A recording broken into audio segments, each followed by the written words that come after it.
மதிய சாப்பாடு பார்த்திங்கன்னா இன்றைக்கி சனிக்கிழமை, அதனால் இன்றைக்கி கொஞ்சம் ஸ்பெஷல் சாப்பாடு. இன்றைக்கி சனிக்கிழமை சுட சுட சாதம், முள்ளங்கி சுண்டைக்காய் போட்டு சாம்பார்.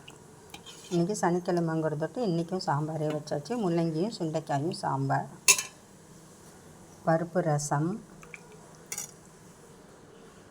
அவரைக்காய் கூட்டு, சிறுபருப்பு போட்டு கூட்டு, உருளைக்கிழங்கு கார மசால், வெண்டைக்காய் பொரியல், அப்புறம் பருப்பு பாயசம். சனிக்கிழமைன்னு கொஞ்சம் ஸ்வீட்டுக்கு பாயசம் வச்சாச்சு. இன்றைக்கி மத்தியானம் லன்ச் இது தான். சூப்பராக இருக்குது. நைட்டுக்கு தோசைக்கு மத்தியானம் வச்ச சாம்பார், அது கூட பார்த்திங்கன்னா இட்லி பொடி, நல்லா நல்லெண்ணெய் ஊற்றி குழச்சி சாம்பாரும் பொடியும் வச்சு நைட்டு தோசை. இதான் இன்றைக்கி சாப்பாடு. இன்றைக்கி பிரேக்ஃபாஸ்ட்டு, லன்ச்சு, டின்னர் பார்த்தாச்சு. இதுவும் நிச்சயம் உங்களுக்கு பிடிச்சிருக்கும்னு நம்புகிறேன். பிடிச்சிருந்தால் லைக் கொடுங்க, சப்ஸ்கிரைப் பண்ணுங்கள். தேங்க்யூ. நாளைக்கு பார்க்கலாம்.